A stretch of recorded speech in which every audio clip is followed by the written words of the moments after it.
Bien. Hola, muy buenos días a todos los estudiantes, expertos en nuestra otra ronda de nuestra serie webinar sobre redes inteligentes eléctricas.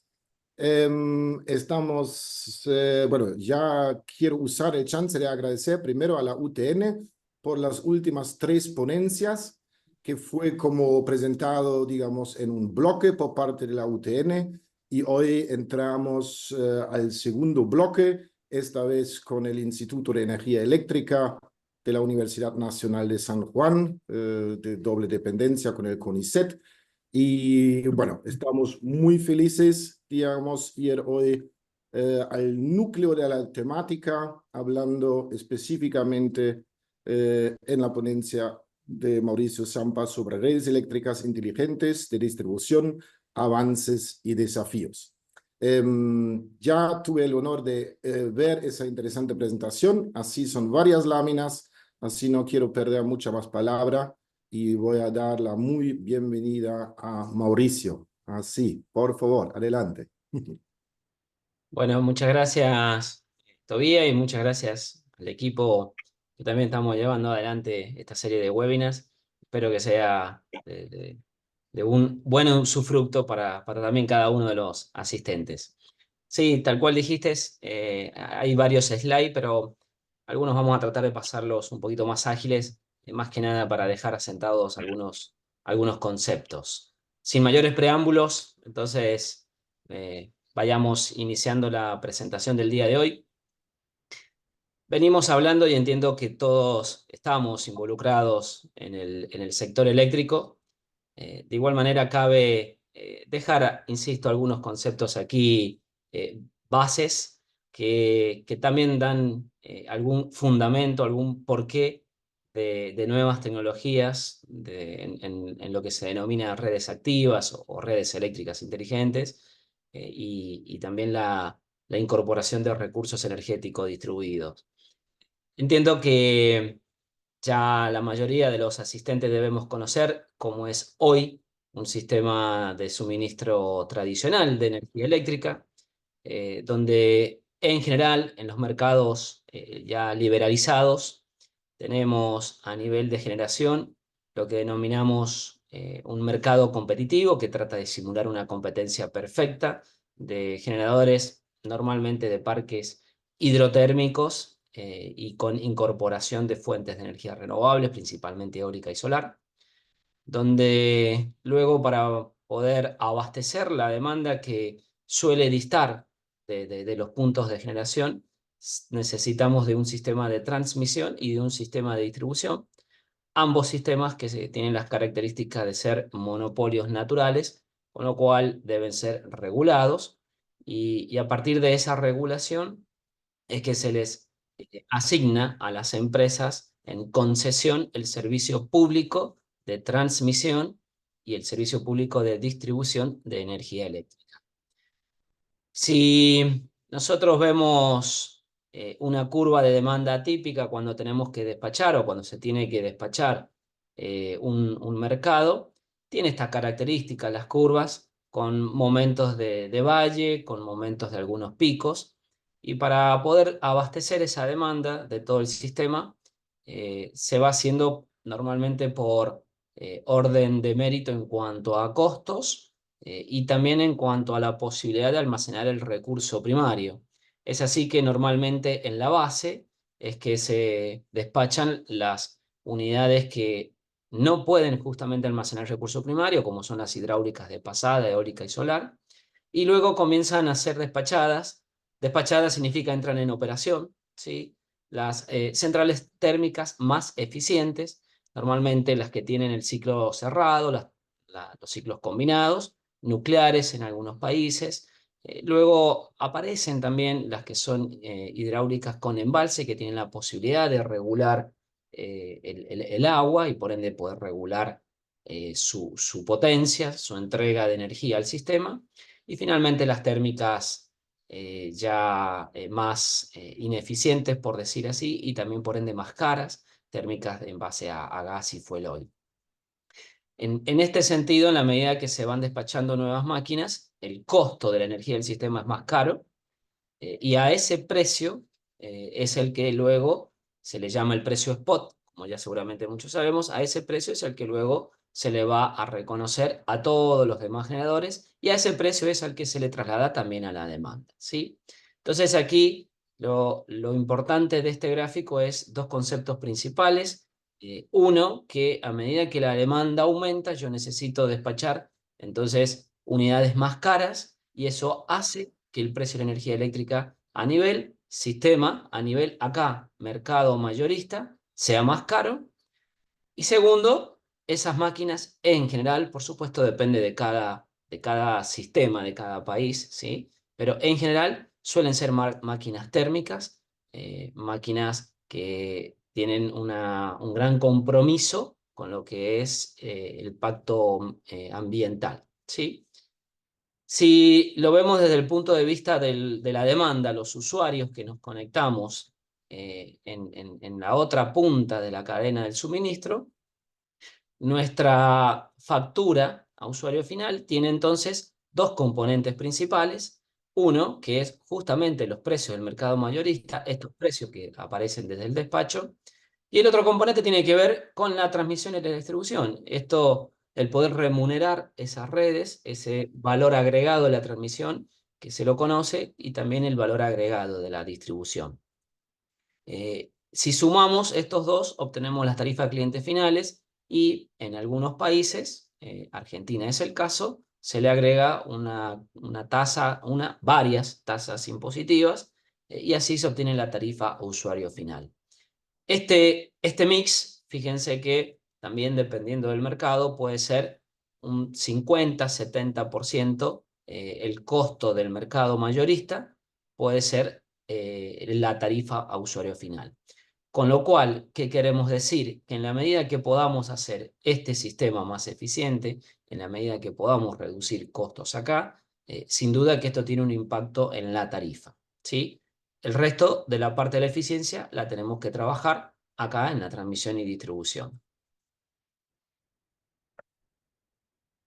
En este sentido, y también ya en otros webinarios han ido introduciendo estos conceptos, por eso vamos a ir un poquito más ágil y dejar simplemente clave algunos conceptos en lo que tiene que ver con la transición energética, que ya creo que somos conscientes de esta necesidad de transitar un camino en el sentido que nos permita mejorar la calidad de la vida de las personas. Y ahí nuestro desafío desde el sector eléctrico, del sector energético, es justamente poder asegurar un suministro energético de forma sostenible y competitiva. Transición energética tiene algunas definiciones, uno puede encontrar varias definiciones. Aquí hay dos que en nuestro equipo de trabajo, acá en el Instituto de Energía Eléctrica, nos sienten bien cómodos, que una va en el sentido de que es el conjunto de cambios de modelos de producción, distribución y consumo de la energía para evitar efectos de gases invernaderos, ¿sí? O sea, lo de la transición energética tiene ese fin clave, que cuidemos la casa común, que cuidemos el medio ambiente. Y otra definición que va en el mismo sentido es el cambio gradual y constante del uso de energía desde fuentes fósiles hacia fuentes de energía limpias. Entonces hay tres ejes o tres fuerzas principales que sostienen esta transición energética, que hacen a la descarbonización, la descentralización y la digitalización. Las 3D. Entonces, cuando uno ya empieza a recorrer este camino, digo cuando un país, cuando un sistema empieza a recorrer este camino, empezamos a tener algunos cambios en el sistema, en la cadena de suministro de energía eléctrica. A partir de una de esas D, la de la descarbonización, aparecen cada vez más fuentes de energía renovables no convencionales, principalmente eólica y solar, aquí a nivel de mercado mayorista. Aparecen incluso ahora acá abajo a nivel de distribución lo que se conoce como recursos energéticos distribuidos, que ya hemos ido trabajándolo, y desde varias perspectivas venimos también abordándolo en este webinario. Entonces aparece el concepto de generación solar distribuida, de vehículos eléctricos.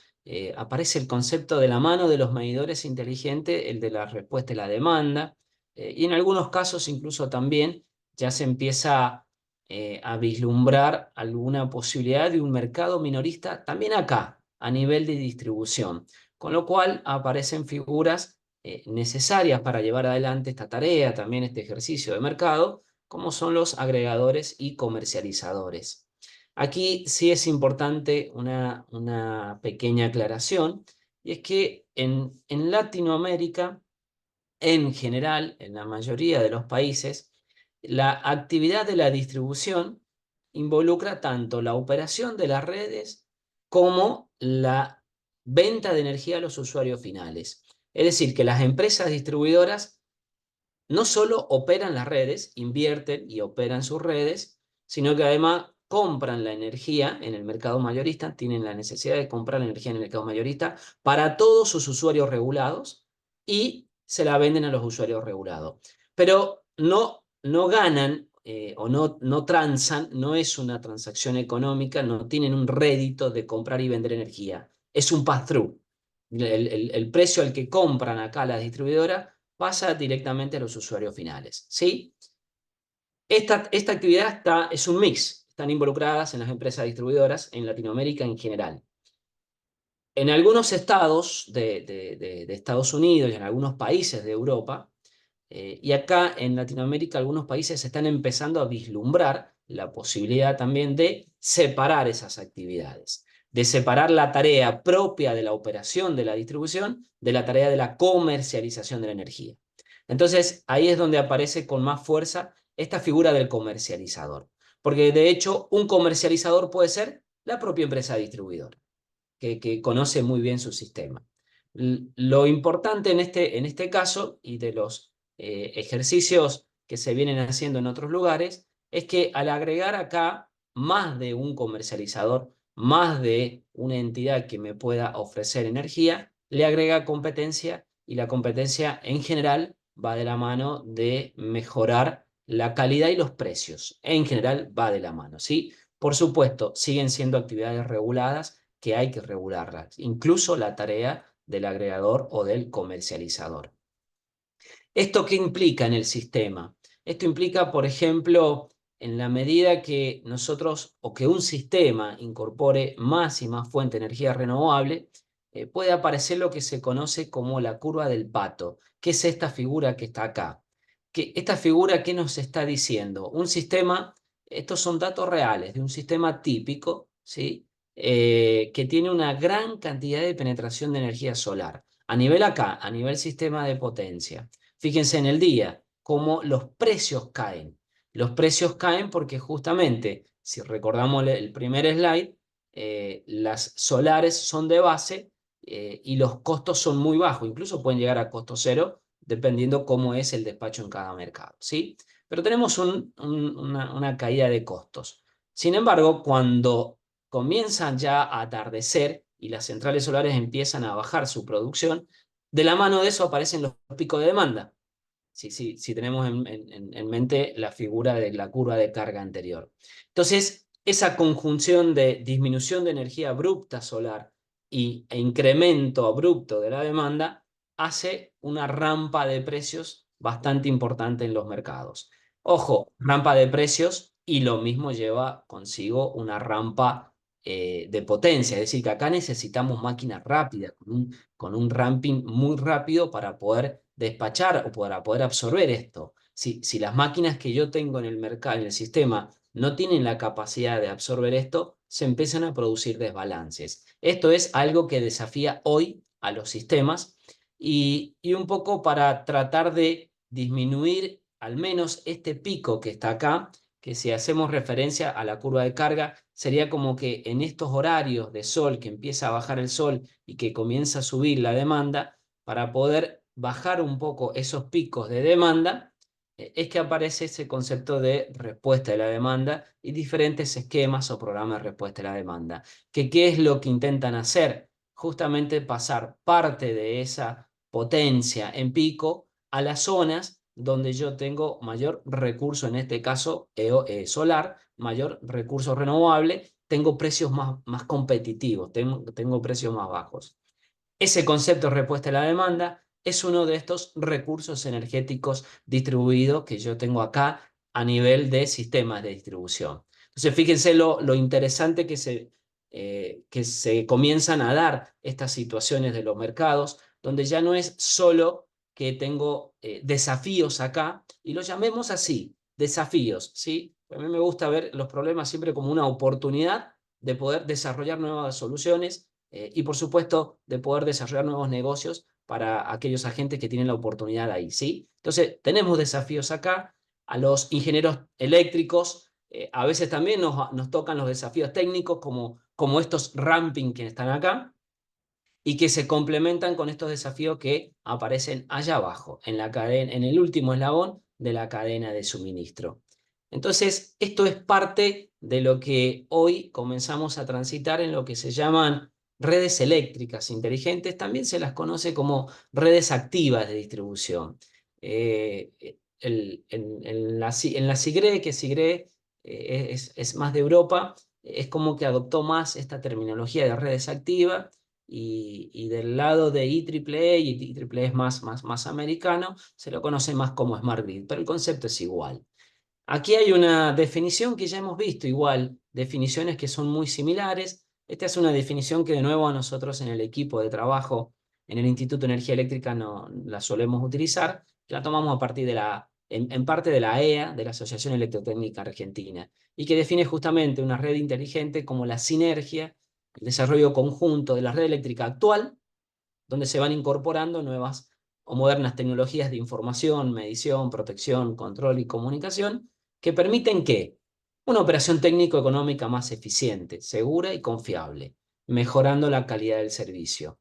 Este es el objetivo que tienen las redes inteligentes y que en realidad están alineados con la transición energética, hacer un uso más eficiente de los recursos para brindar una mejor calidad del servicio, ¿sí? Y de nuevo, por supuesto, aparecen las mismas 3D de la transición energética, están detrás de este objetivo sostenible de esa transición de redes eléctricas inteligentes, la descarbonización, la digitalización y la descentralización.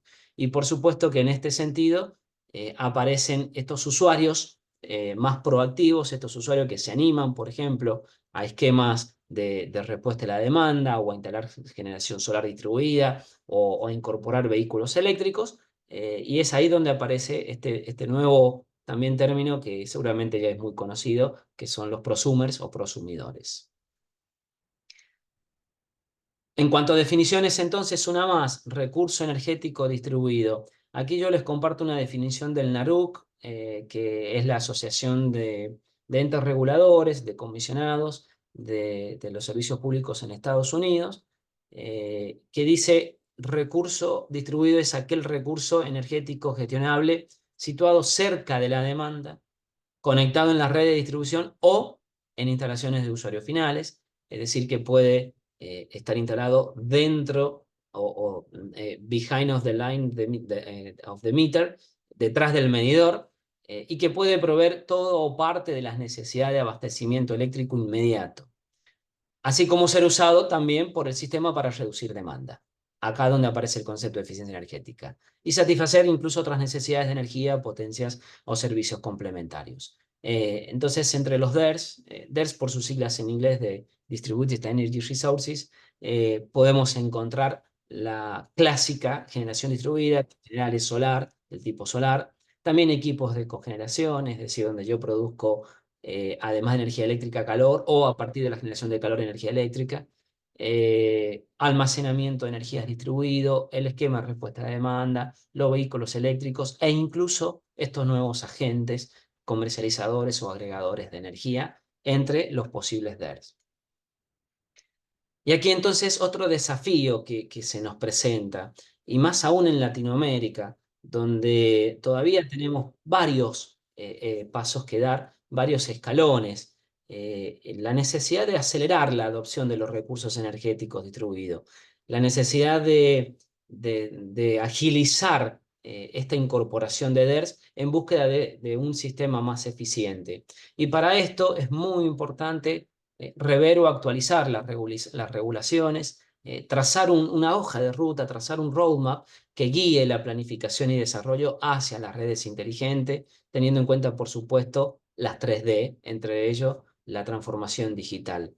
Esto algunos países en Latinoamérica se han propuesto esa hoja de ruta, la están trabajando, la están caminando con horizontes de largo, mediano y corto plazo, y eso lleva entonces a tener que revisar regulaciones. Regulaciones que, por ejemplo, en el caso de Argentina, todavía tenemos nuestra ley eléctrica madre del año 1994-96, es decir, ya tenemos una regulación de casi 30 años donde las tecnologías han avanzado en gran medida. Entonces, es necesario también revisar eso para poder acompañar esta incorporación de DERS, y no solo a nivel regulatorio, sino también, y muy importante para nosotros, los ingenieros eléctricos, y más aún los ingenieros en distribución, la necesidad de normativas, normas técnicas que permitan alinear justamente la interconexión de los diferentes DERS. Normas técnicas para la incorporación de medidores inteligentes, normas técnicas para la carga de vehículos eléctricos, normas técnicas para la interconexión de la generación distribuida, normas técnicas que permitan ver al sistema en su conjunto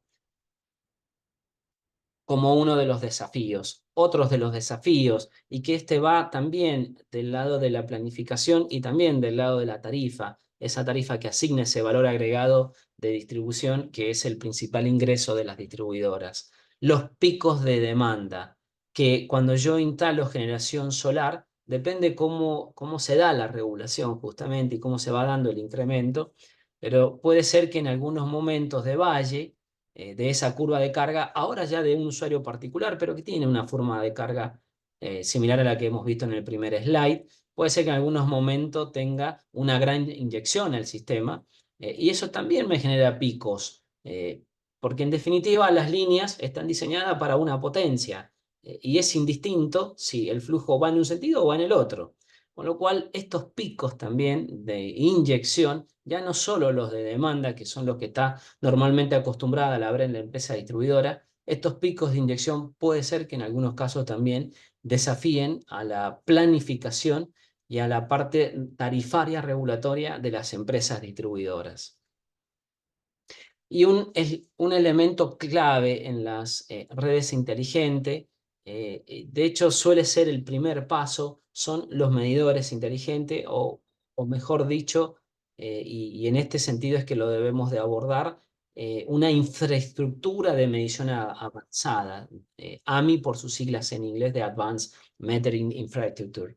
Este concepto es clave. Voy a repasar también algunos conceptos un poco ágiles. La presentación les puede quedar, la grabación también está, después ustedes pueden repasar y estamos al servicio si alguno quiere profundizar. Pero me pareció importante repasar algunos conceptos para después entender también los desafíos, que es el principal motivo del webinar de hoy.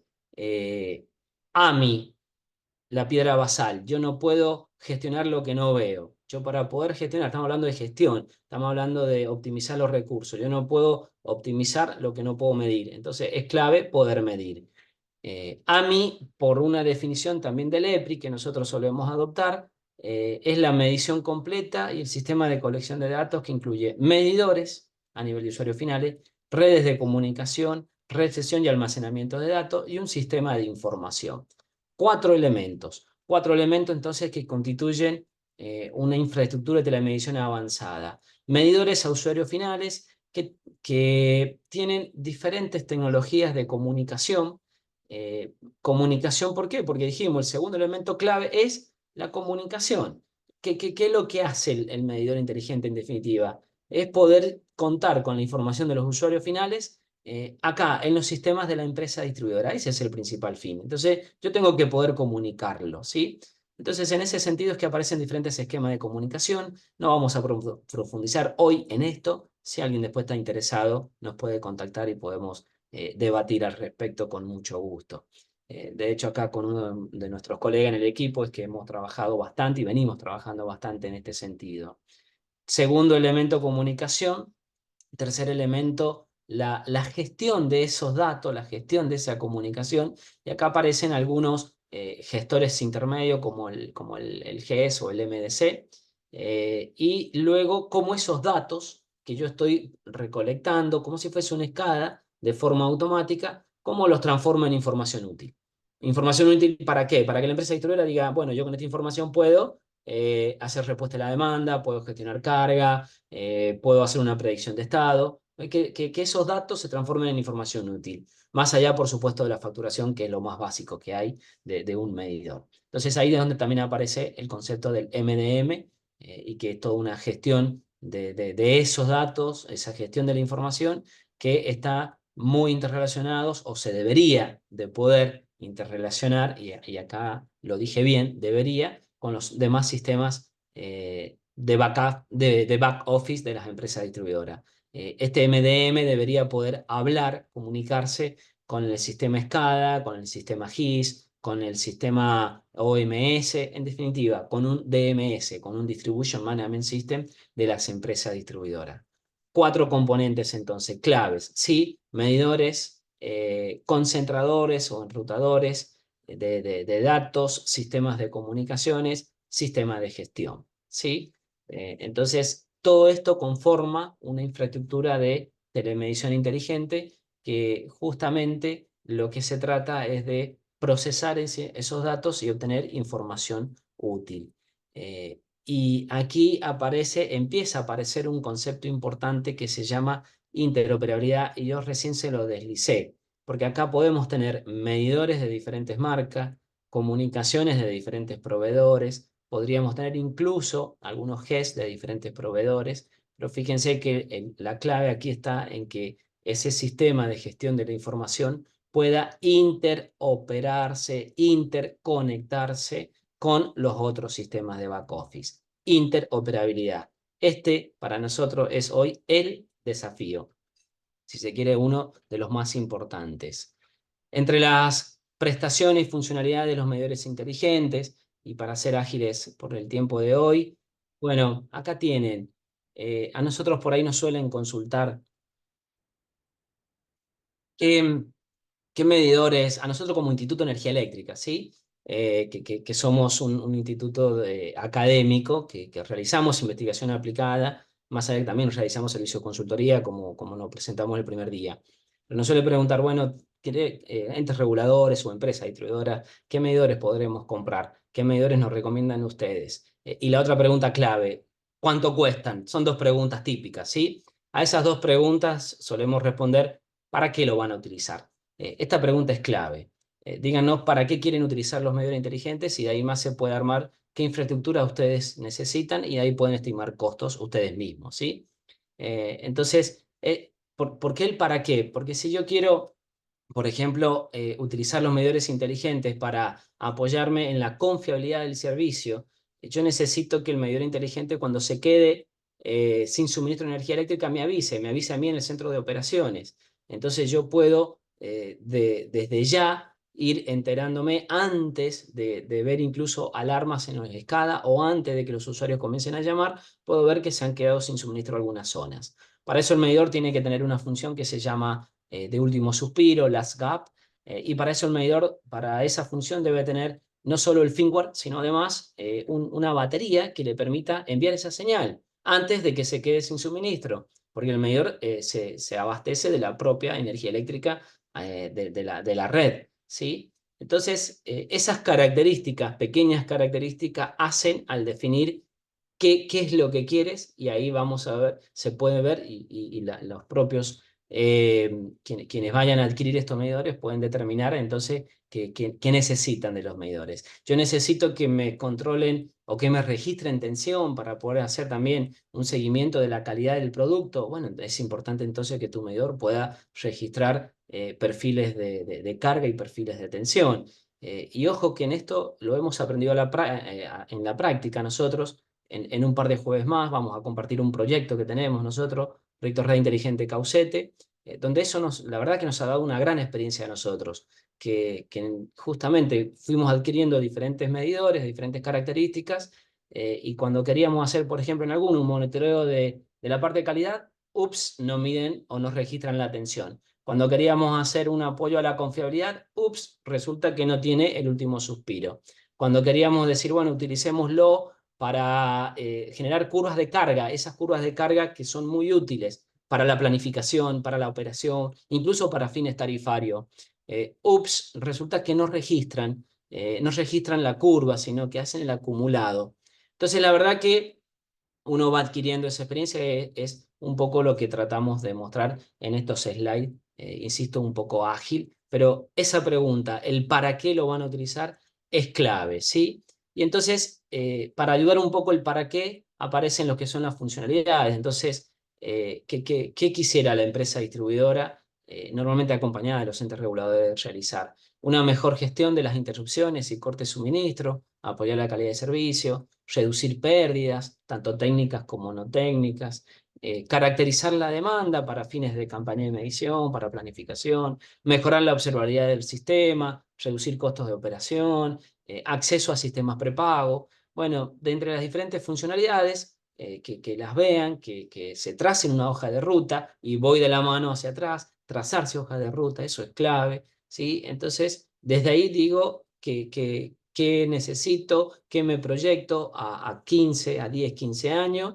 y entonces cuál es la infraestructura de televisión inteligente apropiada para mí. Respondo el para qué, armo las características, armo las especificaciones y bueno, saco costos. Y aquí una guía, un roadmap muy sencillo, un checklist de los costos a tener en cuenta. No solo el CAPEX de las inversiones en la propia infraestructura de medición inteligente, también hay que ver el tema comunicaciones. Ya lo mostré, hay diferentes formas de comunicar, y normalmente el que provee los medidores no te provee la comunicación, salvo que sea PLC, Power Line Carrier. Pero sin embargo hay otras que hay que pagar algún servicio adicional de comunicaciones. Bueno, hay que tenerlo en cuenta. El costo hundido de los propios medidores que yo estoy reemplazando, si ya cumplieron su vida útil, bueno, ya está, buenísimo, pero si no, hay un costo ahí que tener en cuenta, ¿no? Y entre los OPEX, la lectura del propio medidor, todo ese sistema que yo necesito de lectura de datos y de gestión de la información, el mantenimiento propio de todo lo que es la parte de IT y telecomunicaciones, y también lo que hace el call center, entre otros costos y otros beneficios que también se pueden tener en cuenta y que se los dejamos acá como un checklist. Entonces, ¿cuáles son los desafíos en lo que es esta parte de medidores inteligentes? El manejo de los datos, este es el desafío principal, ¿no? Que medidores de diferentes marcas, que medidores en diferentes esquemas de comunicación puedan interconectarse, puedan interoperar, que puedan compartir información. Entonces, aquí, de nuevo, el principal desafío es la interoperabilidad. Que hay algunos pasos que se van dando, hay algunas normas que se están transitando, como la ANSI, la C12, la IEC, que es una norma de Distribution Management System, en su capítulo 9 aborda específicamente este problema o esta temática, o por ejemplo la Prime Alliance, que es otra norma también que hace, ¿no? Entonces, este concepto de interoperabilidad es muy importante, y queremos que quede aquí machado, ¿no? ¿Qué es la interoperabilidad? De nuevo acá, una definición que la utilizamos en el equipo. Dos o más sistemas, dispositivos o componentes son interoperables si son capaces de llevar a cabo una función específica de manera colaborativa, utilizando información intercambiada entre sí. Fíjense, un concepto muy importante. Y aquí sí traigo una recomendación de AMI Colombia, que Colombia viene transitando un camino muy, muy interesante, muy importante. Nosotros del instituto seguimos muy de cerca los desarrollos de ellos, y ellos en alguna de sus normativas han podido compartir esto que se conoce como las reglas sobre la interoperabilidad en esta tarea específica de los AMI, ¿sí? O de la infraestructura de televisión inteligente. Porque la interoperabilidad es trazable a todo el sistema de distribución, ¿sí? Pero estamos acá.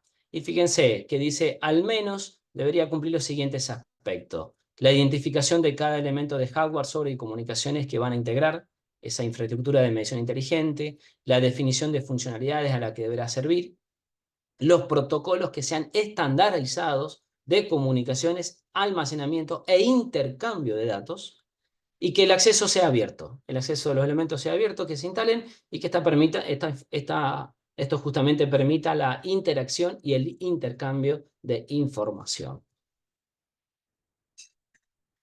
Entre algunas de las normas, la que nosotros vemos que cada vez se va adoptando más es la IEC 61968, que es esta IEC. Acá tienen un print preview de lo que es la norma, y que lo que establece principalmente esta norma es este modelo SIM, este Common Information Model, que aborda la parte de la interoperabilidad del manejo de la información.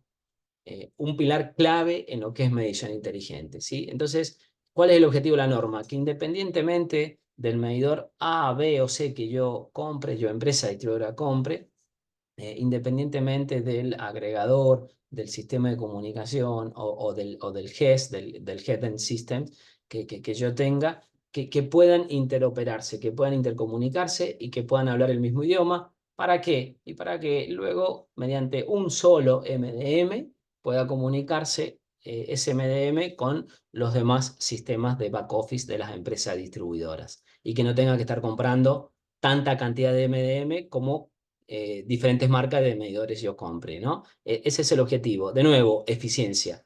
Eficiencia en este caso de los recursos de inversión en telemedición inteligente. Y en lo que hace a la parte de comunicaciones, también en interoperabilidad hay diferentes approach, diferentes aproximaciones que se van adoptando, ¿sí? Aquí algunos países, caso de Colombia, caso de Chile, han adoptado lo que es el modelo COSEM de la IEC, la 62056. En Argentina todavía no se ha fijado esto por normativa, por reglamentación. Entre los diferentes proveedores uno puede encontrar que algunos van por el lado de la Wisan Alliance o la Prime Alliance o la G3, bueno, algunas de las que hay. Lo importante es que el país o el estado o la provincia, donde lo que le competa, se tracen esa hoja de ruta, se tracen esa normativa, fijen esas pautas. Segundo slide que le presenté, pero que segundo, tercero, ¿no? Pero que es muy importante, ¿sí? Que ayuda a acelerar la incorporación de recursos energéticos distribuidos. Y por supuesto, retomando el camino de la transición energética, también es necesario, y esto nos desafía a los ingenieros de distribución, a los ingenieros de planificación, repensar las metodologías, los modelos de planificación de los sistemas. Planificación que en la distribución normalmente es muy sencilla: proyectamos demanda, pico de demanda, y vemos que necesitamos infraestructura para abastecer esos picos de demanda, tan sencillo como eso.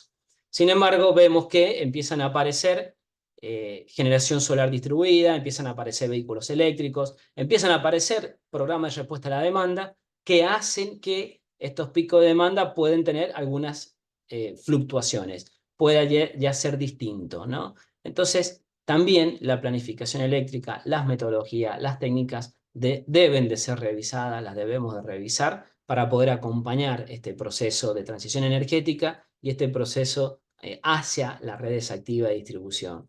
Y aquí es donde empiezan a aparecer otros conceptos.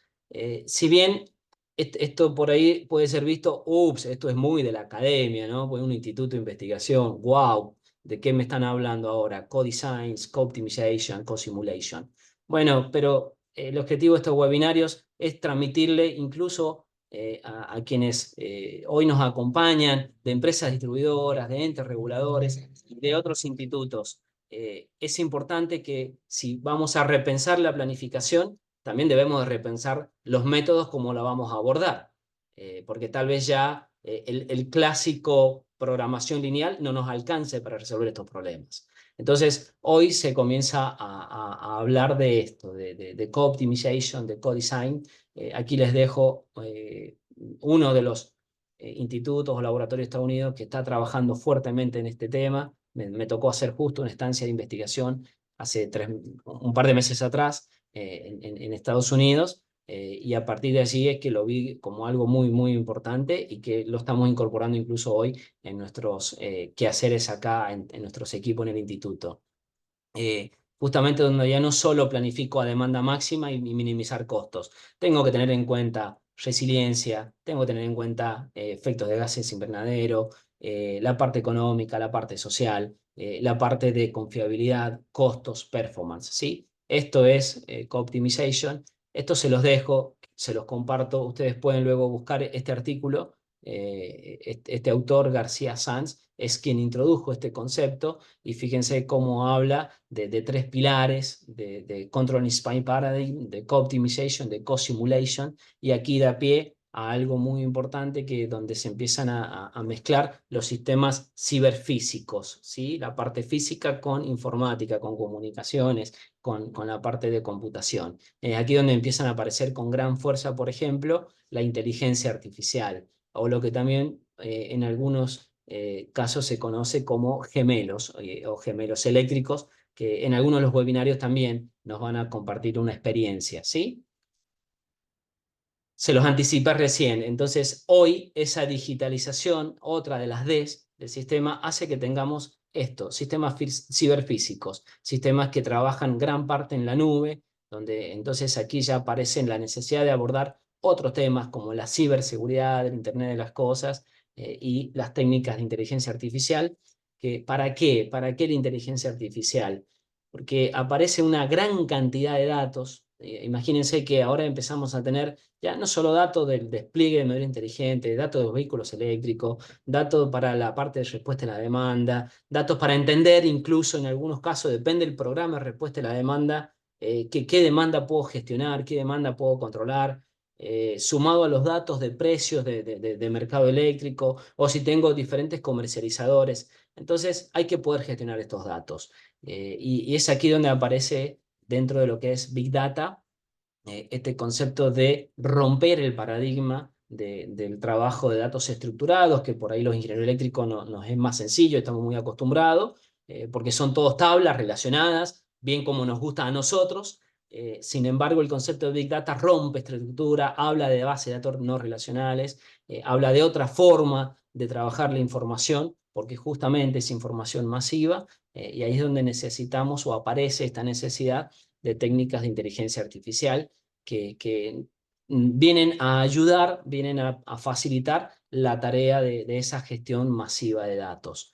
Y ya uno de los últimos slides en cuanto a conceptos, es otra tarea abordar esta parte de inteligencia artificial, pero me parecía importante, otro desafío clave hoy, ¿sí? La inteligencia artificial ya convive entre nosotros, tenemos que ver de qué manera desde la ingeniería eléctrica la aprovechamos. ¿Para qué? De nuevo, para optimizar nuestros sistemas, hacer más eficiente nuestra tarea, brindar un servicio de mayor calidad, ¿sí? Dentro de la inteligencia artificial aparecen lo que se conoce tanto como Machine Learning o hoy nuevas técnicas de Deep Learning, que dependiendo qué quiera hacer yo, si quiero clasificar o si quiero hacer una regresión, puedo trabajar con justamente aprendizaje supervisado, o si quiero hacer agrupación o reducción de dimensionalidad, se suele trabajar con técnicas de aprendizaje no supervisado.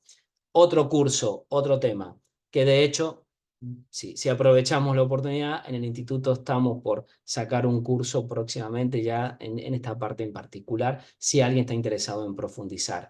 Y con esto sí cierro una aplicación que estamos terminando una tesis de maestría en nuestro equipo de cómo aprovechar técnicas de inteligencia artificial para, por ejemplo, apoyar lo que es la calidad de servicio de una empresa distribuidora.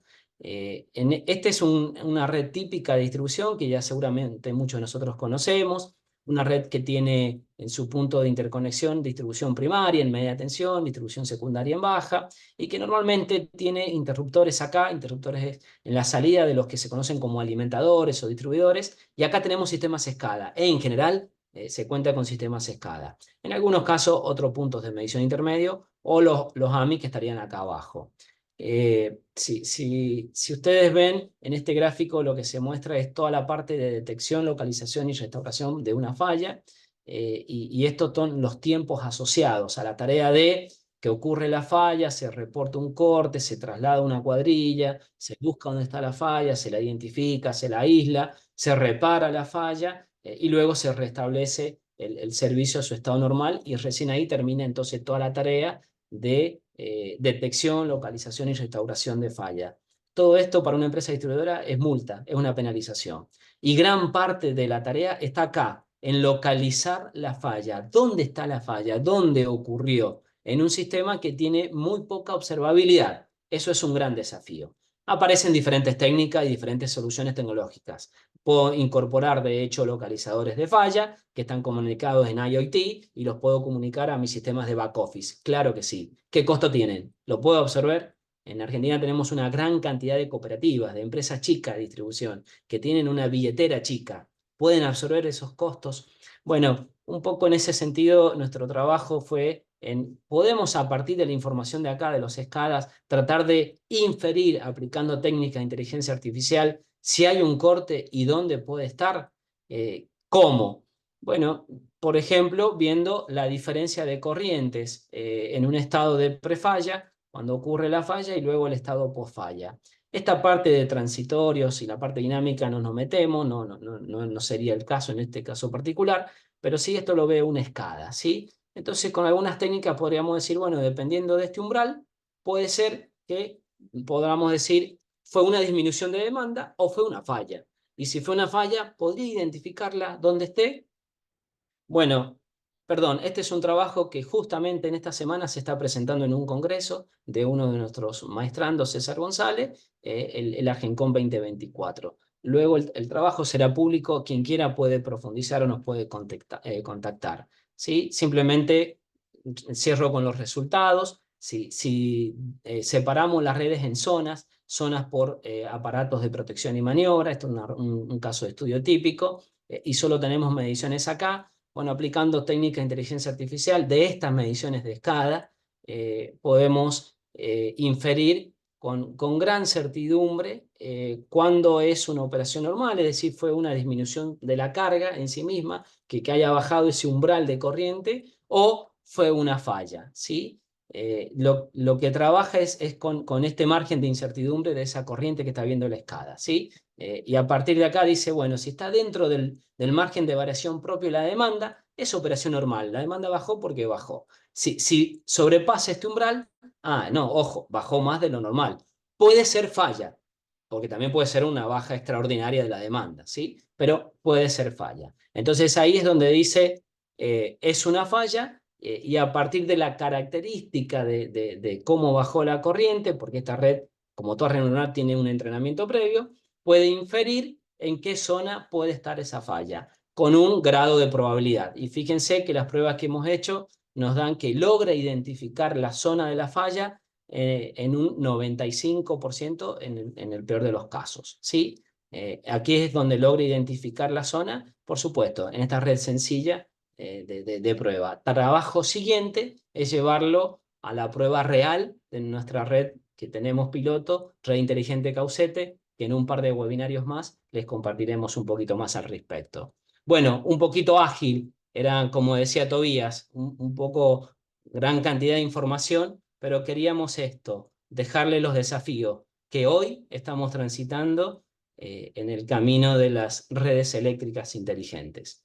Muchas gracias y quedo presto a algunas preguntas si las hubiera. Muchísimas gracias, Mauricio. Excelente. Sí, realmente muy comprensivo y muy bien al tema. Creo que hay, sí, mucha comida.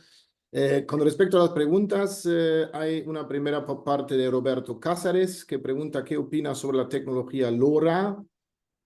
Y a mí me gustaría añadir una pequeña pregunta, dado que estuviste conversando de la interoperabilidad, digamos, y de la importancia del cual y de los diferentes medidores inteligentes. Ahí la simple pregunta, si en vuestros estudios o no sé, por las noticias, etcétera, en Argentina, ¿qué puedes decir, digamos, sobre medidores inteligentes en sí y de buenas y o malas experiencias que había al respecto? No sé, fallos técnicos, etcétera, problemas de comunicación, interoperabilidad, no sé, tal vez como best case and worst case, solo para tener ahí algunos nombres también.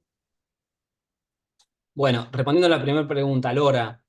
No tenemos mayor experiencia. De hecho, en el proyecto nuestro, Reinteligente Caucete, quedó pendiente instalar LoRa cuando nos tocó atravesar la pandemia, el 2020, y luego no pudimos retomar el camino.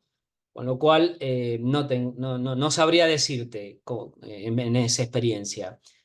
Sí que en algunos casos lo están trabajando, pero a ver, LoRa es un RF más, ¿sí? Con otro esquema, con otro módulo de trabajar, pero es una RF más. Entonces, también depende de dónde se va a instalar, ¿no? En la ciudad, qué obstáculos hay, cuál es el esquema de comunicaciones, ¿sí? No tengo experiencia concreta al respecto. Lo que sí más hemos visto, y en parte va a la pregunta que me hace recién Tobías también, al menos de nuestra experiencia también como instituto en los servicios de consultoría que realizamos, en los servicios de transferencia tecnológica, lo que hemos visto que más se da en la práctica, al menos en el cono sur de América, es PLC, Power Line Carrier, es lo que más está instalándose y es lo que mejor funciona. Por supuesto que también depende, y vuelvo a insistir en esa pregunta, el para qué lo van a usar. Porque para poder instalar un Power Line Carrier necesitas sí o sí un concentrador. Concentrador que puede tener en general hasta 200, 300 medidores aguas abajo. Si me vas a decir, no, bueno, quiero usarlo como sistema prepago, con lo cual voy a tener un medidor en la casa de Doña Juana y a 1 kilómetro en la casa de Don José y a 1 kilómetro más en la de Doña Paula, y no me da el alcance del PLC y tengo que instalar medidor y concentrador, es una inversión impracticable. Entonces, en esos casos hay que caer en otra tecnología de comunicación, algún GSM o algún RF, ¿no? Entonces, pero de nuevo, el para qué me va a definir también el sistema de comunicación. Y ahí entre lo que vos preguntabas, best case, worst case. De la experiencia nuestra y del intercambio, vuelvo a insistir, de nuestros servicios de consultoría, el acercamiento con las empresas, con los entes reguladores y además también intercambiando en los congresos que asistimos, que es un buen hábito que tratamos de mantener nosotros acá en el instituto. El desafío va por la interoperabilidad. Varias empresas distribuidoras se han pegado lindos tropezones, lindos porrazos, cuando empezaron a incorporar una marca A de medidores y que luego les exigían un fee de mantenimiento. Y ojo, en esto quiero que también se entienda, eh, no tenemos como instituto ningún vínculo con los proveedores de medidores inteligentes y tampoco tenemos ninguna contra, ¿sí? Simplemente lo miramos desde el conocimiento, no tenemos relación alguna, de hecho tenemos muchos amigos, pero una gran cantidad de amigos profesionales que están en la industria de la venta de medidores inteligentes, ¿sí? Pero se los decimos de la experiencia, que aparecen medidores que compraron A, que en teoría se podían comunicar, pero si no tenías el software específico que encripta los datos, no lo puedes comunicar con ningún otro más. Y para comprar ese software o para pagar esa licencia anual, suele seguir una curva exponencial en la medida que van pasando los años. Eso ha sido un problema. Eso ha sido un problema, al menos años atrás. Hoy eso, a medida que ha empezado a incorporarse más competencia a nivel de infraestructura de medición inteligente, en la medida que los países se animan a trazar esa hoja de ruta, a trazar esas normativas, por ejemplo, acá en Argentina, Argentina en sí mismo no lo ha trabajado, pero algunas provincias sí, hay una provincia que para nosotros también es modelo acá en Argentina, que empezó a recorrer el camino y empezó a hacer licitaciones. Y si uno ve la primera licitación y la última que han hecho, que la han hecho hace muy poquito tiempo, ve el camino que han recorrido, por la última licitación ya exige pautas claves de interoperabilidad. Básicamente eso de AMI Colombia que les mostré, ¿sí? Ya exige, bueno, el proveedor que se vaya a presentar tiene que hablar este idioma, tiene que poder conectarse y comunicarse en este idioma. Entonces, si ya la licitación te lo exige, y si no es la licitación una normativa, eso facilita mucho la tarea. Eso entre lo que hemos visto nosotros, worst case, best case, ¿sí? Muchas gracias, Mauricio. Em, no hay otra pregunta en el chat. Yo tengo otra pregunta. Hablando de los 3Ds, digamos, y hablando de la decarbonización, entre paréntesis, eficiencia energética, ¿tenéis vosotros en vuestros proyectos o en vuestro proyecto piloto Smart Grid y o conocimiento de otros estudios en el cual, digamos, hay un ejemplo, un buen análisis, digamos, de la reducción, digamos, de las emisiones por, digamos, la inteligencia metida, implicada en el proyecto, digamos? ¿Conoces ahí algo? ¿Puedes decir algo sobre porcentajes, números, indicadores claves que incluyeron en ese estudio y cómo se hizo eso, ¿no? Considerando que es un panorama, si se ve todo Ujú. el camino que se puede analizar y tal vez luego también es complicado un poco diferenciar de dónde proviene el ahorro, qué se incluye, qué no se incluye.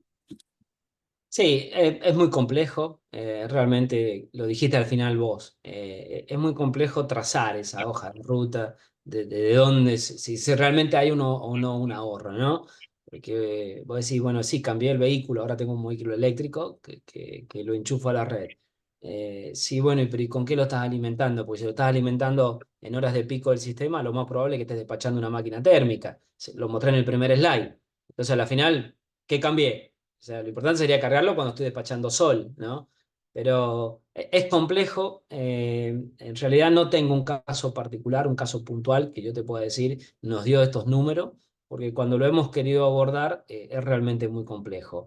Tenemos algunas aproximaciones en un par de aplicaciones que hemos desarrollado, una que va por el lado de la planificación. Nosotros acá en el instituto lo vamos a ver igual cuando veamos el proyecto Reinteligente Caucete, pero entre algunos de los servicios que brindamos, desarrollamos también algunas aplicaciones open source. En el mismo sentido de la interoperabilidad, hemos desarrollado una aplicación de planificación, OpenPred, y allí sí nos requirieron poder de alguna manera cuantificar ese ahorro. Pero solo lo vimos como emisiones evitadas sin ahondar mucho más, porque la verdad que es muy complejo trazar ese camino, ¿sí?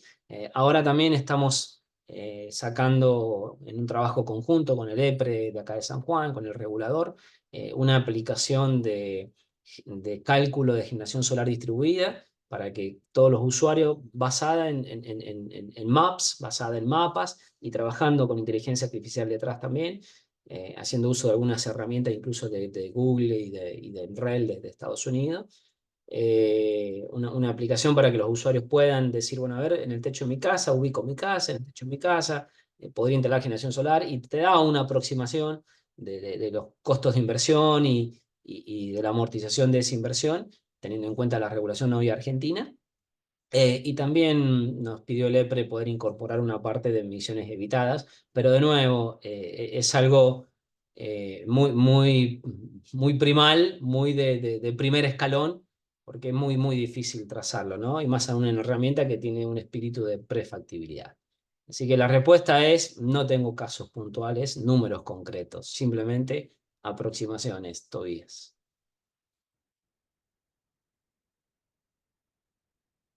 Muchísimas gracias. Con respecto, dado que mencionaste la regulación también, no sé, por parte del IEE o por parte de tu opinión personal, viendo la regulación en San Juan, por ejemplo, siendo ahí, ¿cuáles son los temas que estáis actualmente sugiriendo de reformas, adaptaciones en esta transición? Eh, bueno, ¿ves algo como que queda pendiente, que sea urgente desde vuestra o tu perspectiva personal? Hace un par de webinarios atrás, el doctor Roberto Ferrero del EPRE de San Juan presentó justamente un trabajo que estamos comenzando, que va por el lado de un programa de respuesta a la demanda, que justamente vamos a aprovechar el proyecto que tenemos de Reinteligente Caucete, que es un caso real de estudio, para poder implementar, a ver qué puede funcionar acá, ¿no? Por ahí esto también es importante y es parte de nuestra tarea como instituto. No es un copy-paste, no es que lo que le funcione a Alemania, copy-paste traducido al español, bien, venimos y le funciona acá. Es más, ni siquiera a veces lo que le funciona a Buenos Aires le tiene que necesariamente funcionar en San Juan, porque cambia. Es un contexto amplio cuando uno quiere abordar estos temas, ¿no? Son interdisciplinarios, influye la parte sociocultural, económica, los hábitos de consumo. Entonces, si bien uno toma de base los best case que hay en algunos casos, luego hay que hacer una tarea de customización. Estamos trabajando hoy en ese camino. También sé que se está trabajando en la parte de revisión de la normativa de generación distribuida. Nos han hecho llegar incluso algunas ideas, alguna propuesta en ese sentido. Y hasta ahí no más. En Argentina tenemos hoy otros incendios que apagar antes que trazar estas hojas de ruta, tristemente. Vale, muchísimas gracias, Mauricio. Bueno, no veo otras preguntas. ¿Hay algo por parte de Gustavo, Gerardo, por añadir?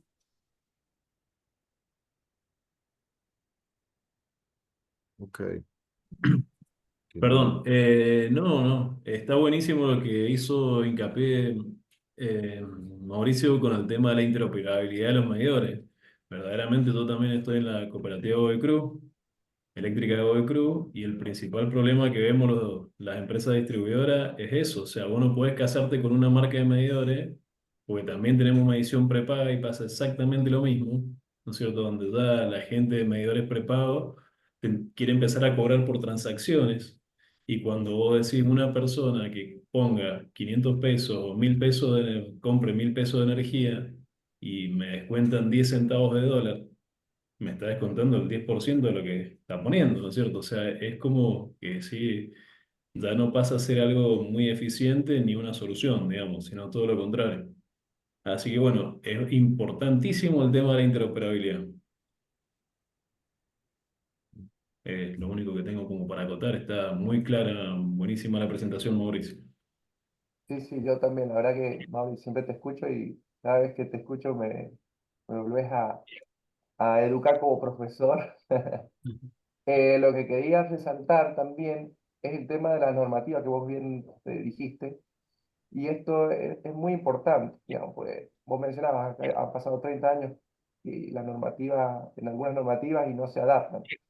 Y lo que estamos viendo nosotros, a través de todos los trabajos que hemos hecho, realizado, es que es muy dinámico. O sea, los problemas, a medida que va aumentando la generación distribuida, se va incorporando, los problemas van cambiando, entonces la normativa tiene que ir acompañando eso. O plantearse ya mucho más avanzado. Y eso está pasando en todos lados, digamos, es dinámico, está cambiando permanentemente y es algo que no lo podemos ver así una foto y pensar de que aquí a 5 años no lo vamos a poder variar ni aquí a 10 años. Esto varía muy rápido, está variando demasiado rápido y eso, bueno, está bien remarcado en la presentación, Mau. Muchas gracias, es así. Perfecto. Bueno, muchísimas gracias. Si no, en el próximo 5 segundos alguien levanta su mano, voy a dar por cerrado la sesión de hoy. Realmente fue impresionante, excelente, muy buena perspectiva. Y bueno, me queda por anunciar el próximo seminario que tendrá lugar el mismo día, misma hora, en la próxima semana, en el mismo canal por acá. Y va a presentar, sí, profesor Maximiliano Martínez, que usted ya podía ver ahora en la última pregunta, y su título en la próxima semana va a estar Mercados distribuidos, microredes y comunidades energéticas. Así también, bueno, creo que también en la próxima semana vamos a escuchar otra ponencia muy interesante. Así, muchísimas gracias a todos y un muy buen día en tiempos no fáciles, ¿no? Eso sí, hay que decir, pero bueno, eh, estamos ahí. Bueno, muchísimas gracias y hasta la próxima vez. Un fuerte abrazo. Gracias. Nos vemos, Chau, muchas chau. gracias. Nos vemos.